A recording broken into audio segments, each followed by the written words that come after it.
Prime debate में आपका स्वागत है। हमारा संविधान हमें अपना नुमाइंदा चुनने का हक देता है और हमें उससे उम्मीद होती है कि वो हमारी समस्याएं सुने, उनका निपटारा करे। लेकिन ऐसा बहुत ही कम देखने को मिला है। हमारे चुने नुमाइंदे हमारा काम कम, अपना ज्यादा करते दिखे हैं। ऐसे में जब वो हमारी इन उम्मीदों पर खरा नहीं उतरते तो क्या हमें उन्हें हटाने का हक भी मिलना चाहिए? आज प्राइम डिबेट में हम इसी सवाल का जवाब ढूंढने की कोशिश करेंगे।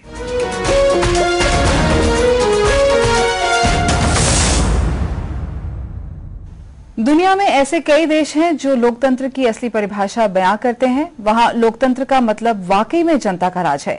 लेकिन क्या भारत भी इनकी राह पर चल सकता है? आज हमारे देश की जो सबसे बड़ी कमजोरी है वो है भ्रष्टाचार। भ्रष्टाचार धीरे धीरे हमारे देश की जड़ों को खोखला बना रहा है और इसकी मिसालें तय कर रहे हैं हमारे राजनेता, जिन्हें हम चुनकर संसद या विधानसभा में भेजते हैं। तो क्या हमें इन्हें वापस बुलाने का हक भी मिलना चाहिए? पार्लीमेंट ਦੇ ਵਿੱਚ ਕੋਈ ਵੀ ਬੰਦਾ ਅਗਰ ਕਰਪਸ਼ਨ ਦੇ ਕੇਸ ਫੜਿਆ ਜਾਂਦਾ ਤਾਂ ਪਾਰਲੀਮੈਂਟ ਉਹਨੂੰ ਮਤਲਬ ਕਾਲ ਕਰੇ, ਰੀਕਾਲ ਕਰੇ। With the electronic media or electronic voting, I think it will become probably thing of the future. All ministers are corrupt, so it should be there so that it can be implemented and they can do their duty. ये आम जनता की आवाज है, लेकिन भारत जैसे देश में इसे अमल में लाना शायद मुश्किल है। अगर इसके फायदे हैं तो इसके नुकसान भी हैं। मसलन ये कि इसका गलत इस्तेमाल भी हो सकता है। शायद अभी देश भर में सोच विचार करने की जरूरत है। जैसे जैसे हमारी डेमोक्रेसी मैच्योर होती जाती है तो ऐसे मैच्योर आइडियाज के लिए स्थान बनना शुरू हो जाता है और इस चीज के ऊपर अभी समय लगेगा हमारी डेमोक्रेसी को। मेरा मानना है कि इस चीज तक पहुंचने के लिए मेरे हिसाब से लोगों का इसमें विचार जान के, पब्लिक प्लेसेस पे डिबेट करके और पॉलिटिकल पार्टीज का विचार जानने के बाद फिर इस चीज के ऊपर निर्णय लिया जाना चाहिए। पिछले दिनों ब्रिटेन में एक जनमत संग्रह करवाया गया, ये जानने के लिए कि क्या चुनाव में first past the post system को खत्म कर दिया जाए।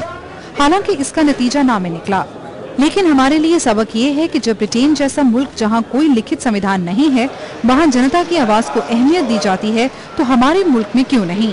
फिलहाल राइट टू रिकॉल यानी चुने नुमाइंदों को वापस बुलाने का अधिकार किसी मुल्क में नहीं है।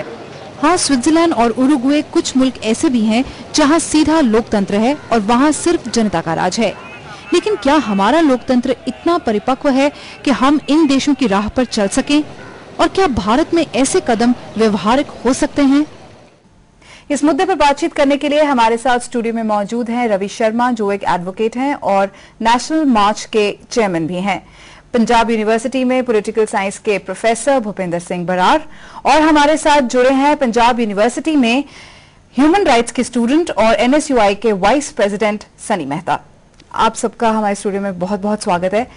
रवि जी, मैं आपसे शुरू करना चाहूंगी। आज हम राइट टू रिकॉल के बारे में बात करेंगे। आप इसके बारे में अपना ऑनेस्ट व्यू पॉइंट सामने रखें। पहले तो देखिए, राइट टू रिकॉल का जो कंसेप्ट है इंडिया में जयप्रकाश नारायण जी की जो संपूर्ण क्रांति का था, वहां से शुरू हुआ था। 1974 की बात है, जब इमरजेंसी से। तो उसके बाद ये पहली बार जो है अपना छत्तीसगढ़ में एक्ट के तहत अपना छत्तीसगढ़ नगर पालिका एक्ट जो बना, उसमें रिकॉल का राइट दिया है, वो भी अर्बन इसमें लोकल बॉडीज में जी। परंतु अभी तक इसकी चर्चाएं तो हुई हैं, परंतु इसके बारे में कोई कॉन्क्रीट या कोई स्टेप नहीं लिया गया। और ना ही अभी तक ये यानी जो हम MP और MLAs की बात करते हैं, उन पे अभी एप्लीकेबल होने की कोई वो अभी तक सिर्फ जो आप एक स्टेट की बात कर रहे हैं, वहाँ पर सिर्फ म्यूनिसिपल कॉर्पोरेशन के लेवल तक ही कदम उठाया गया और है। 3 रिकॉलिंग हुई है अभी तक वहाँ पे जी।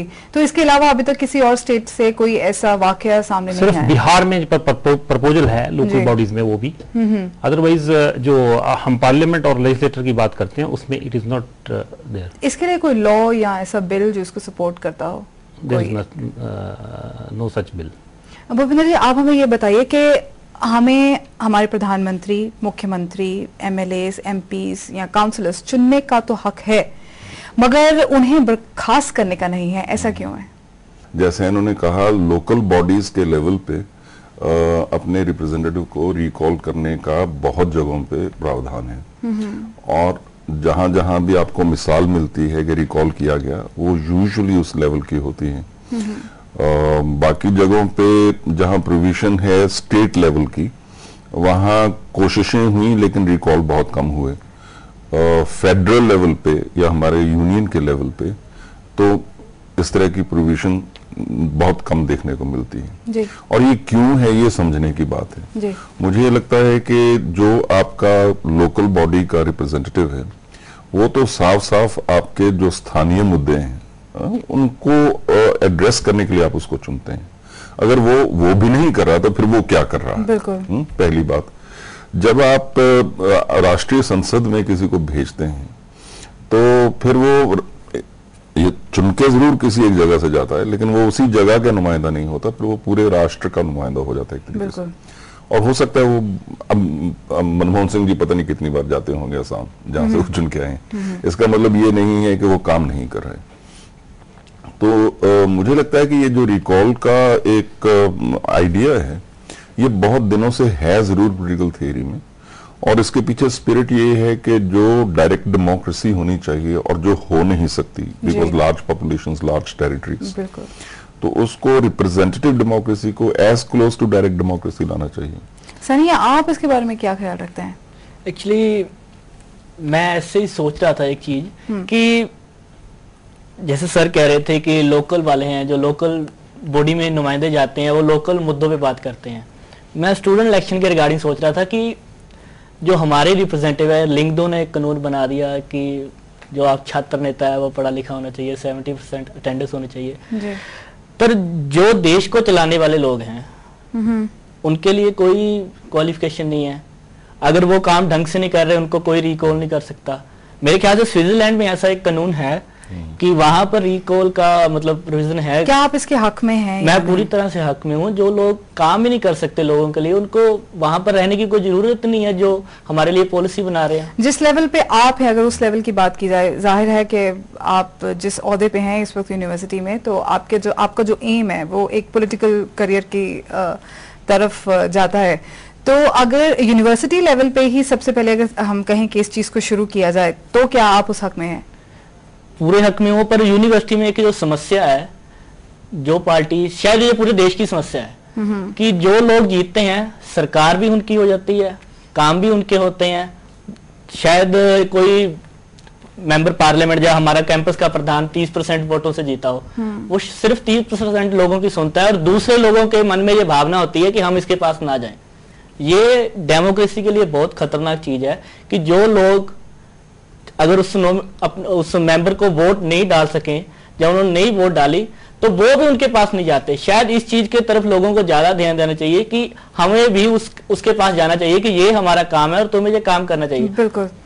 रवि जी, आप हमें बताइए कि हम एक एमपी और एमएलए को चुन के अपना नुमाइंदा बना के आगे भेजते हैं ताकि वो हमारे हक के लिए बहस कर सके, लड़ सके, हमारी डिमांड्स जो है वो सेंटर से पूरी करवा के हमें दे, हमारे हाथ में दे। अगर वो ये काम करने के लायक ही ना हो, हमें नहीं पता, वो पहली बार चुना गया नुमाइंदा है और वो काम नहीं कर रहा जिसके लिए हमने उनको वोट डाली है, तो क्या हमें 5 साल वेट करना चाहिए? नहीं, 5 साल वेट करने की उसमें तो वेट तो करना चाहिए, वैसे तो स्टेबिलिटी तो जरूरी है क्योंकि इंडिया में ऑलरेडी इलेक्शंस की फ्रिक्वेंसी इतनी है, किसी ना किसी पार्ट में कभी ना कभी यानी साल भर चुनाव होता रहता है। आप 3 साल के देख लीजिए, अभी बंगाल में हुआ, अभी अब पंजाब में शुरू हो जाएगा, फिर हिमाचल में शुरू हो जाएगा, उत्तराखंड में शुरू। रिकॉल सिस्टम से और प्रॉब्लम बढ़ जाएंगी क्योंकि चुनाव इसका मिसयूज भी होगा, क्योंकि यहाँ प्लूरल सोसाइटी है, जाति पाति और ये कम्युनलिज्म ज्यादा है। अगर एक किसी भी उससे अदरवाइज कोई और जीत जाता है जहां पे एक कास्ट की मेजोरिटी और 2 कैंडिडेट खड़ा होने से तीसरे वाले को फायदा पहुंच जाता है, तो 2 वाले उसको एक बार जिता के वो 2 इकट्ठे हो जाएंगे कि let our man from our caste should come. Absolutely. तो इसका मिसयूज होने के चांसेस भी बड़े ज्यादा है। उसकी बजाय मैं ये फील करता हूं कि हमें स्ट्रक्चरल चेंजेस के बारे में जाना चाहिए। मिसयूज तो अगर देखा जाए तो वो किसी भी लॉ का या किसी भी बिल का या किसी भी पावर का किया जा सकता है, तो क्या हमें उस चीज से घबराकर इस चीज से पीछे हटना चाहिए? मुझे रिकॉल की फिजिबिलिटी पे शक है If you look at the experience of other countries, you have to have a minimum of 2% voters actually signing a petition for recall, and the figure can go up to 7%. Now look at our constituencies for Lok Sabha or even for state assemblies. Actually getting people to sign 2% or 3% of the adult, and it's not the people who actually vote, the adult population, those who have the right to vote. आप उसको किस तरीके से 3% कौन करवाएगा जाके sign? पहली बात तो ये है। और दूसरी बात ये है कि जो करवाने वाले होंगे वो भी फिर ऑर्गेनाइज्ड किस्म के लोग होंगे। यानी अगर हमारे दिमाग में ये है कि एक आम आदमी अगर अपने नुमाइंदे से खुश नहीं है उसके काम से, आम आदमी की इसमें एक जनतांत्रिक सत्ता बढ़ जाएगी, तो वो नहीं होगा। You have to have an organization which will be very often a political party. तो आप ये कह रहे हैं कि इसके लिए अवेयरनेस की बहुत ज्यादा जरूरत है, क्योंकि जो देखा जाए कि पढ़ी लिखी जनता से ज्यादा जो अनपढ़ जनता इस एज में जो वोट करने का जिनको हक है वो ज्यादा है। The recall in that sense is a very limited remedy for a malaise of the system which undoubtedly exists, कि लोग जाके काम करना छोड़ देते हैं। Right ji.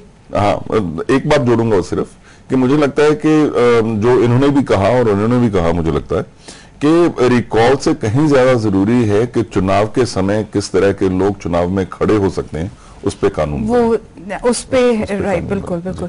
Sunny, right to recall जो है, क्या उसको हमारे संविधान में जगह मिलनी चाहिए? जो देश की सरकार थी, शायद वो यूनिवर्सिटी में जो आवाजें उठती थी उससे तंग आके कि इन्होंने बिल लाया था कि जस्टिस लिंगदो को जिम्मेवारी दे देगी कि ऐसा बना दो कि ये जो स्टूडेंट लीडर हैं इन पे नकेल कस जाए। मैं यहाँ बैठ के ये डिमांड करता हूँ कि सरकार का ये भी फर्ज बनता है कि वो अपने लिए, अगर देखो 5 साल का आपने समय दे दिया उन लोगों को कि आप 5 साल वहां पर पार्लियामेंट रहेंगे, 4 साल तो वो किसी को नजर नहीं आते, चुनाव के समय सभी को नजर आ जाते हैं। कम से कम उसको 3 साल कर देने, उसको कम कर देना चाहिए, 3 साल कर देना चाहिए, टेन्योर उनकी कम कर देनी चाहिए। और दूसरा, लोगों में अगर एफिशिएंट लोग हैं और उनके लिए आप टेन्योर कम कर देते हैं, तो फिर दूसरी तरफ देखा जाए तो वो देश के लिए नुकसान भी है। नहीं, कोई नुकसान नहीं। एफिशिएंट लोग अब दोबारा चुने जाएंगे, लोग उनको दोबारा चुन लेंगे। कई लोग ऐसे हैं जो 10-40 साल से लगातार पार्लियामेंट के लिए चुना जा रहे हैं। सोमनाथ चटर्जी। अभी इसी बात पे हम एक छोटा सा ब्रेक लेते हैं। ब्रेक के बाद हम चर्चा जारी रखेंगे।